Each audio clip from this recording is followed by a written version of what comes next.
إن الحمد لله نحمده تعالى ونستعينه ونستغفره ونعوذ بالله من شرور أنفسنا وسيئات أعمالنا من يهده الله فلا مضل له ومن يضلل فلا هادي له وأشهد أن لا إله إلا الله وحده لا شريك له وأشهد أن محمدا عبده ورسوله اللهم صل وسلم وبارك وأنعم على هذا النبي الكريم وعلى آله وأصحابه ومن سار على نهجه إلى يوم الدين يا أيها الذين آمنوا اتقوا الله حق تقاته ولا تموتن إلا وأنتم مسلمون يا أيها الناس اتقوا ربكم الذي خلقكم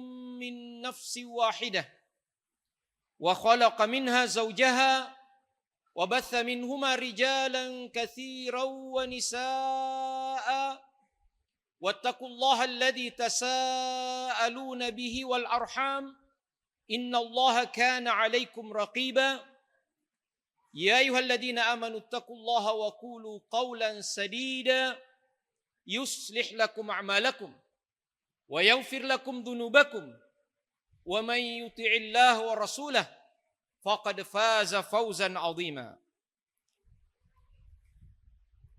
أما بعد فإن أحسن الحديث كتاب الله تعالى وخير الهدي هدي محمد صلى الله عليه وسلم وشر الأمور محدثاتها وكل محدثة بدعة وكل بدعة ضلالة وكل ضلالة في النار. Ma'asyiral muslimin, jamaah Jumat, a'azzakumullah. Salah satu hak yang terpenting dalam ukhuwah Islamiyah, dalam persaudaraan Islam ini adalah dukungan, sokongan, pertolongan terhadap saudara kita, berdiri di sisinya, membelanya apabila ia mendapatkan musibah dan penderitaan. Apalagi jika sebab daripada penderitaannya itu bukan karena kesalahan pribadinya dan bukan karena motif-motif duniawi yang ia tempuh. Apabila penderitaan itu disebabkan oleh keteguhan mereka, sabat mereka, istiqamah mereka di atas agama ini, maka sesungguhnya kewajiban bagi kita untuk menolong mereka. Maka kehormatan mereka adalah kehormatan kita. Karena mereka memperjuangkan agama dan kesucian Islam. Sangat banyak dalil baik dari Al-Quran maupun sunnah Nabi SAW yang menjelaskan hal ini secara sangat gamblang. Wa in istansarukum fid din fa alaikumun nasr. Jika mereka memintamu untuk membela mereka dalam perkara agama ini, maka wajib bagimu untuk memberikan pembelaan dan pertolonganmu. Rasulullah sallallahu alaihi wasallam bersabda, "Al-muslim akhul muslim, la yadhlimuhu wa la yusallimuhu, wa man kana fi hajati akhihi kana Allahu fi hajatihi. Wa man farraja 'an muslimin kurbatan farrajallahu anhu biha kurbatan min kurabi yaumil qiyamah. Wa man satara musliman satarahu Allahu yaumal qiyamah." Muttafaqun alaih.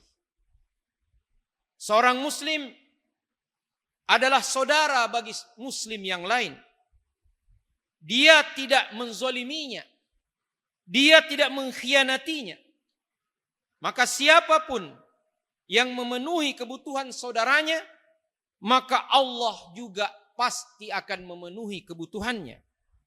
Barang siapa yang menolong seorang muslim dari satu kesulitan, niscaya Allah akan menolong dia dari kesulitan pada hari kiamat. Dan barang siapa yang melindungi seorang muslim, menutupi aib seorang muslim, maka Allah pun akan menutupi aibnya di hari kiamat. Seorang muslim tidak boleh menzolimi saudaranya. Dan tidak boleh membiarkan melihat saudaranya dizolimi. Dalam hadis yang lain Rasulullah sallallahu alaihi wasallam mengatakan, "Mathalul mu'minin fi tawaddihim wa tarahumihim wa ta'atufihim kamathalil jasad idza ishtaka minhu 'udwun tada'a lahu sairul jasadi bis-sahri wal humma." Perumpamaan orang-orang yang beriman itu dalam saling mencintai, saling menyayangi, ibarat satu tubuh. Jika satu anggota tubuh merasa sakit, maka respon anggota tubuh yang lain adalah ikut merasa sakit, bahkan demam dan bergadang semalaman. Jamaah yang dirahmati oleh Allah Subhanahu wa taala. Rasulullah sallallahu alaihi wasallam menegaskan bahwa persaudaraan Islam bukan sekedar slogan, melainkan harus ada tindakan yang nyata, walaupun mungkin ada resikonya. Namun itu harus ditanggung. Tak ada perjuangan tanpa pengorbanan. Menolong dan mendukung saudara-saudara kita yang terzolimi, yang tertindas, dapat dilakukan dengan berbagai cara. Jika kita tidak sanggup untuk menolongnya secara langsung, maka berbicaralah, berkata-katalah, atau sampaikan kepada orang yang bisa menolong. Lakukan apa saja yang memungkinkan untuk meringankan penderitaannya. Itulah tanda daripada keislaman kita. Jamaah sekalian yang dirahmati oleh Allah Subhanahu wa taala. Meninggalkan saudara kita dalam keadaan terzolimi dan kita sanggup untuk melakukan sesuatu, namun kita tidak lakukan, itulah merupakan pengkhianatan. Pengkhianatan terhadap persaudaraan Islam yang kita telah nyatakan, yang kita telah ikrarkan, berbarengan dengan ikrar kita sebagai seorang muslim. Bahkan dalam satu hadis yang lain, Rasulullah sallallahu alaihi wasallam mengatakan, Ma min imri'in yukhaddil imra'an musliman fi mawdi'in tuntahaku fihi hurmatuh wa tuntaqasu fihi min 'irdihi illa khaddalahu Allahu fi mawtinin yuhibbu fihi nusratah.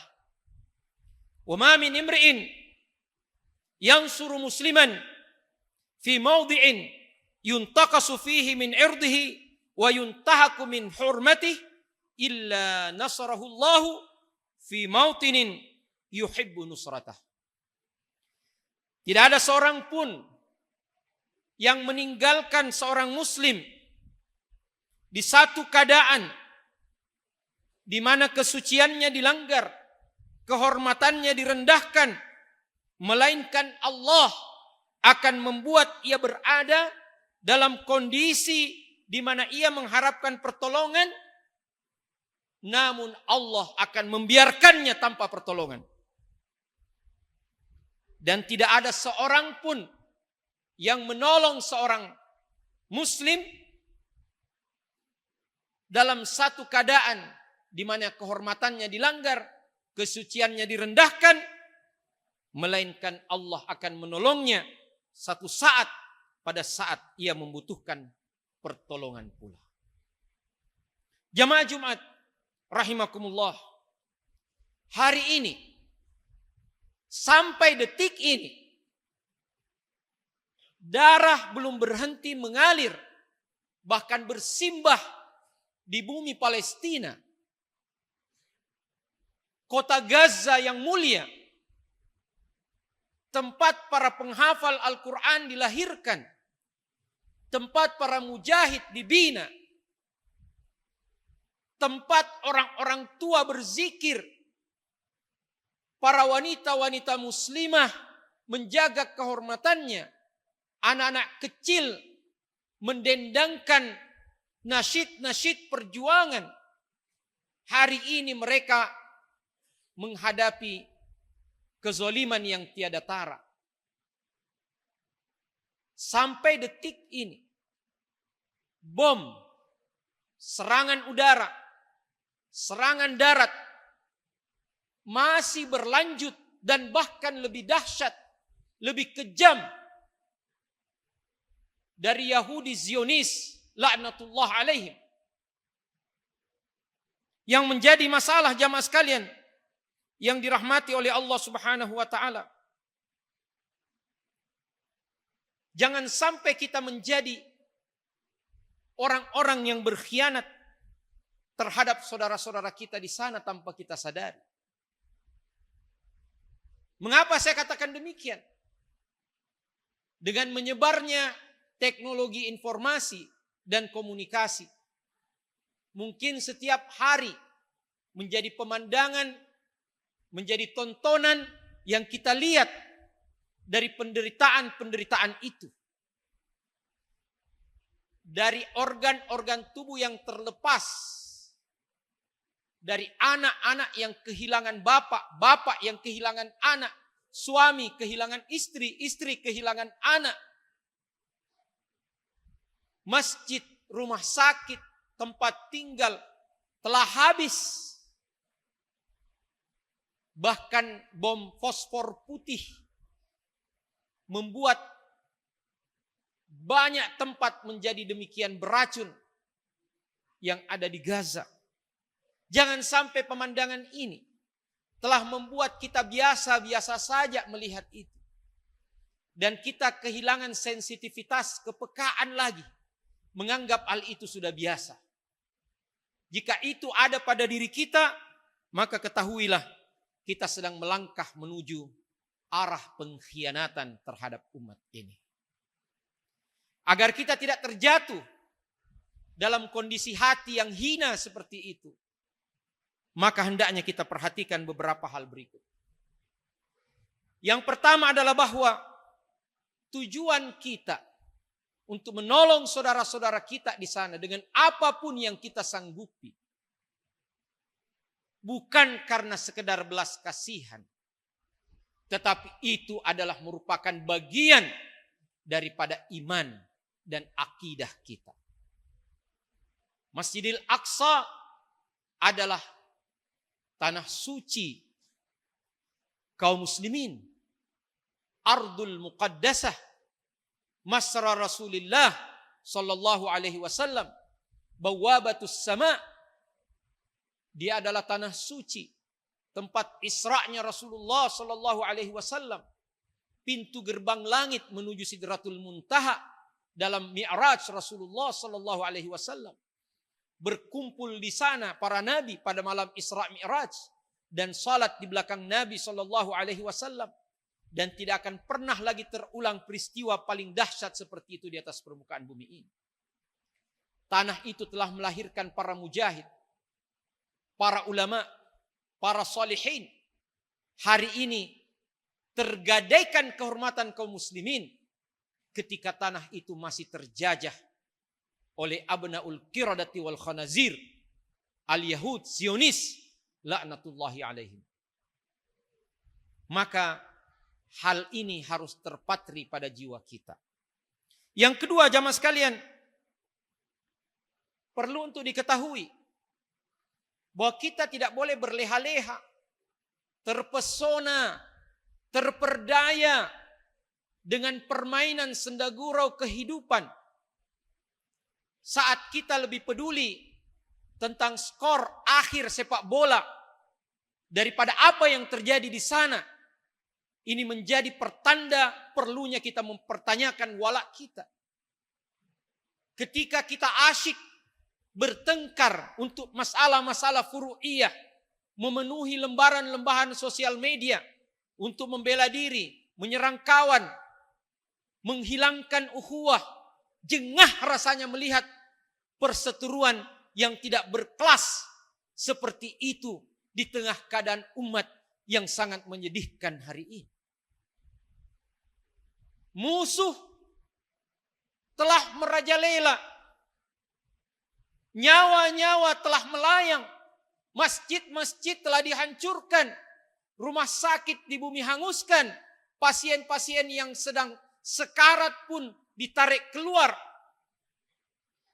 anak-anak kecil yang tiada dosa, demikian cantik mungilnya, kehilangan nyawa atau cacat seumur hidup. Apakah masih ada waktu bagi kita untuk bersenda gurau? Apakah masih ada waktu bagi kita untuk sekedar memikirkan pertengkaran-pertengkaran furu'iyah, atau bahkan pertengkaran di antara kita, atau pertengkaran di antara suami istri? Sadarlah, wahai umat Islam, musuhmu telah mencengkeram tanah sucimu. Tinggalkan semua perseteruan, permusuhan, perkelahian.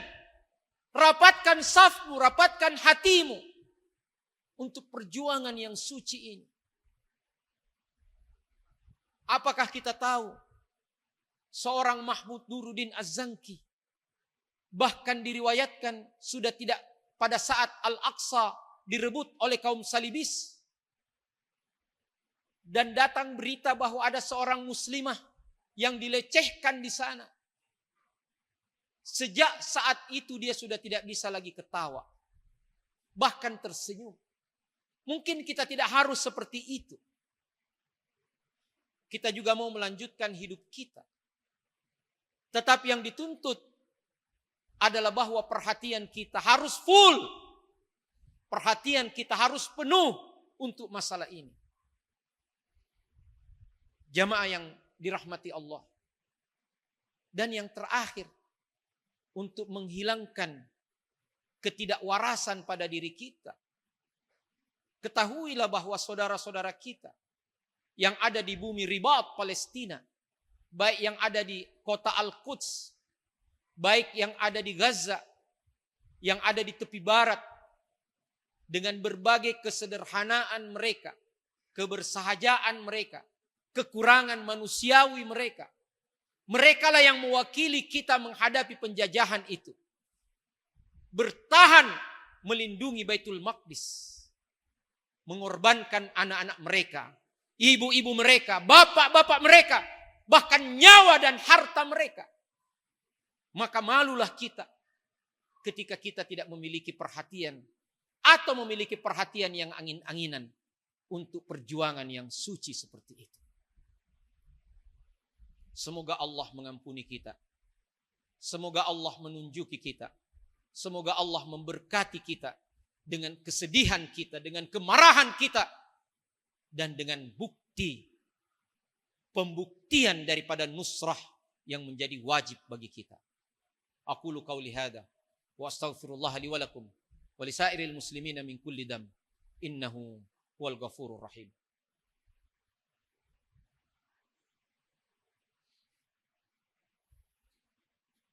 Alhamdulillah.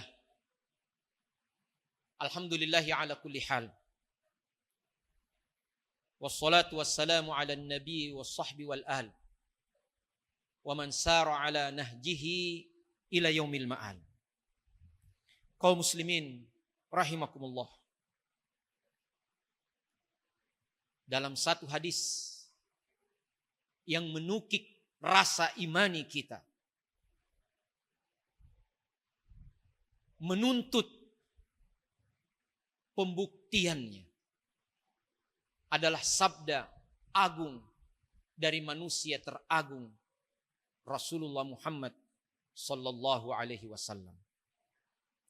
Beliau mengatakan, "Man mata walam yaghzu walam yuhaddits nafsahu bil ghazwi mata ala syu'batin minan nifaq." Barang siapa yang mati dan dia belum pernah berperang di jalan Allah dan belum pernah berniat untuk berperang di jalan Allah, maka matinya, kalau ia mati dalam keadaan seperti itu, ia mati dalam salah satu cabang kemunafikan. Maka jawaban yang paling sharih, yang paling wadih, yang paling nyata dari semua persoalan yang menghinakan umat ini adalah jihad fisabilillah.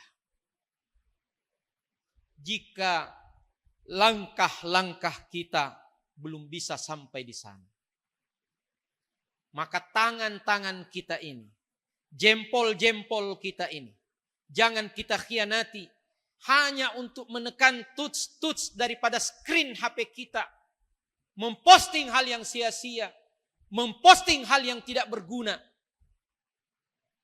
apalagi memposting hal yang naudzubillah membuat Allah murka dengan dosa.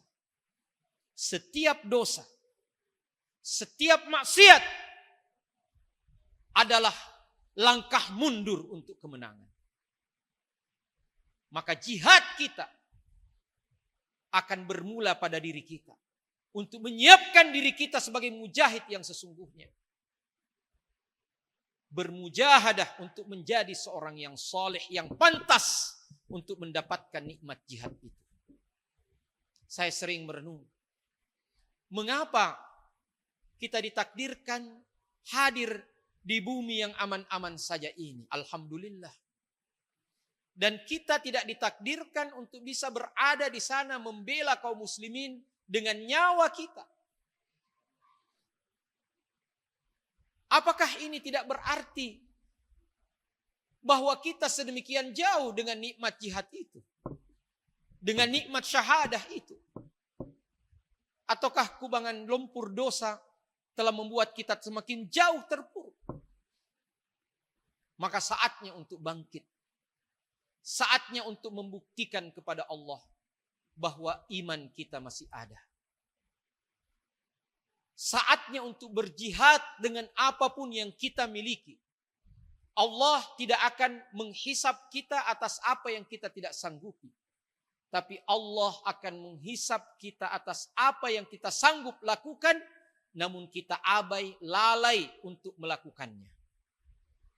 Maka mulailah kita berjihad dengan apapun yang kita bisa. Dengan harta kita. Jangan berkata saya bukan orang kaya, saya bukan orang berpunya, sehingga saya tidak bisa berjihad dengan harta saya. 1 dirham kata Nabi SAW bisa lebih bernilai di sisi Allah daripada beratus-ratus dirham. Kenapa? Karena infak, sedekah, jihad bil mal dari orang-orang yang mungkin kesulitan, dengan mujahadahnya akan dinilai lebih oleh Allah daripada infak yang mungkin lebih banyak dari orang-orang yang memang sudah berpunya. Sampai di mana doa kita untuk saudara-saudara kita? Sampai di mana salat malam kita bermunajat? Apakah kita masih melanjutkan kunut nazilah kita?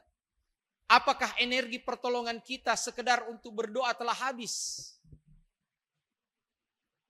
Apakah kita sudah mulai malas membicarakan tentang Palestina dan bahkan berkata keadaan tidak relevan? Malu di hadapan Allah. Ada yang berkata sampai kapan kita bicara tentang Palestina, Gaza dan Masjidil Aqsa? Sampai Masjidil Aqsa bebas dari penjajahan Yahudi. sampai Gaza kembali mendapatkan izahnya. Jamaah yang dirahmati oleh Allah Subhanahu wa taala. Berputus asa adalah pintu kekufuran. Maka haram bagi kita untuk mengatakan menyerah dalam perjuangan. Berniatlah, berazamlah, jika Allah memberi peluang untuk kita pergi di sana, maka kita wajib melangkahkan kaki kita. Bahkan seandainya pun Allah meminjamkan sayap bagi kita, kita harus siap untuk terbang ke bumi jihad itu. Allahumma qsim lana min khasyatika ma tahulu bihi bainana wa baina ma'siyatik, wa min ta'atika ma tuballighuna bihi jannatak, wa min al-yaqini ma tuhawwinu bihi alaina masa'ib ad-dunya. Allahumma matti'na bi asma'ina wa absarina wa quwwatina ma ahyaitana waj'alhu al-waritha minna waj'al tha'rana 'ala man zalamana wansurna 'ala man 'adana wa la taj'al musibatana fi dinina wa la taj'al ad-dunya akbar hammina wa la mablagha ilmina wa la tusallit 'alaina man la yakhafuka fina wa la yarhamuna. Allahumma ansur ikhwanana al-mujahidin al-murabitin fil aqsa ya rabbal alamin. Allahumma ansuril mujahidin al-mustad'afin fi Gazzah. Allahumma qawwihim biquwwatik ya rabbal alamin. Innaka antal qawiyyul matin. Allahumma alif baina qulubihim. Allahumma wahid sufufahum. Allahumma ansurhum ala a'daika a'da'ad din minal yahudil ghasibin wa man awanahum minal khawanati wal munafiqin. Allahumma farrik jam'ahum wa zalzilhum min tahti aqdamihim. Allahumma ahlikhum ya rabbal alamin. Innaka anta waliyyu dzalika wal qadiru alaih. Subhanakallahumma bihamdik asyhadu an la ilaha illa anta astaghfiruka wa atubu ilaik. Wa akhiru da'wana anil hamdulillahi rabbil alamin.